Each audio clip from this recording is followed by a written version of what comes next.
அங்கே ராமநாதபுரத்தில் பயணம் பண்ணிட்டு இருக்கும்போது அந்த தெருவில் அரண்மனை தெரு அப்படின்னு எழுதியிருக்கிறத எங்கள் வீட்டில் பார்த்தாரு. அப்போ இங்கே ஏதாவது அரண்மனை இருக்கா அப்படின்னு வண்டி ஓட்டிக்கிட்டு இருந்தவர்கிட்ட கேட்கும்போது, ஆமாம் இங்கே ஒரு அரண்மனை இருக்குது, அது சேதுபதி மகாராஜா அரண்மனை அப்படின்னு சொன்னார். இவ்வளோ தூரம் வந்துட்டு அதை பார்க்காம போக முடியுமா? வாங்க உள்ளே போகலாம். நாங்கள் இது ஒரு சாதாரண அரண்மனை பார்க்க போகலாம் அப்படின்னு நினச்சி தான் போனோம். ஆனால் உள்ளே போன அப்புறம் தான் தெரிஞ்சுது, வீரபாண்டிய கட்டபொம்மனும் ஜாக்சன் துரையும் பேசுகிற அந்த பிரபலமான வசனத்தை நம்ம படங்களில் பார்த்துருக்கோம்.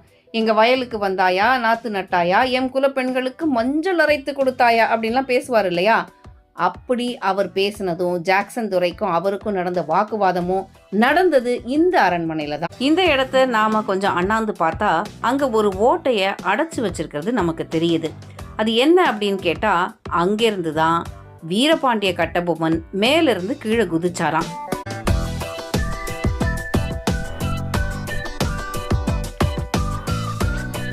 அப்படி மேலே என்னதான் நடந்திருக்கும் அப்படின்னு கேட்டால், அங்கே தான் ஜாக்சன் துரைக்கும் வீரபாண்டிய கட்டபொம்மனுக்கும் வாக்குவாதம் நடந்திருக்கு. இதோ இந்த அறைக்கு வெளியே தெரிகிற இந்த மொட்டை மாடியில தான் இவங்களுடைய வாக்குவாதம் நடைபெறுது. வாக்குவாதம் நடந்தப்புறம் ஏற்படுற கை கலப்புனால கர்னல் கிளார்க்கை வீழ்த்துற வீரபாண்டிய கட்டபொம்மன் இதோ இந்த ஓட்ட வழியாதான் கீழே குதிக்கிறாரு. அந்த ஓட்டையை தான் இப்போ இந்த டேங்க் போட்டு மூடி வச்சிருக்காங்க.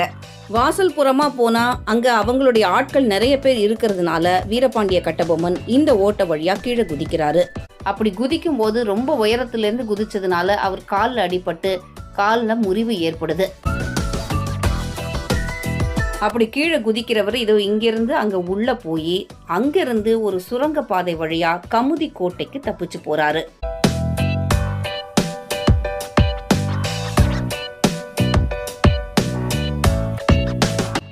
இதோ இந்த சுரங்கப்பாதை வழியாக தான் வீரபாண்டிய கட்டபொம்மன் தப்பிச்சு கமுதி கோட்டைக்கு போய் சேர்றாரு. பாடப்புத்தகங்கள்லையும் சினிமா படங்கள்லையும் பார்த்ததுனால வீரபாண்டிய கட்டபொம்மனுடைய வரலாறும் முக்கியமாக ஜாக்சன் துரைக்கும் அவருக்கும் நடக்கிற அந்த உரையாடலும் பெரும்பாலும் பரவலாக நமக்கு தெரிஞ்ச விஷயமாவே இருக்கு. வீரபாண்டிய கட்டபொம்மன் ஜாக்சன் துரையை பார்க்கறதுக்காக பல முறை பல இடங்கள்ல முயற்சி செய்தும் அது நடக்காமையே இருக்கு. இந்த சந்திப்புக்கு சேதுபதி மகாராஜா தான் ஏற்பாடு பண்றாரு. அதனால தான் இந்த நிகழ்வு இங்கே நடக்குது.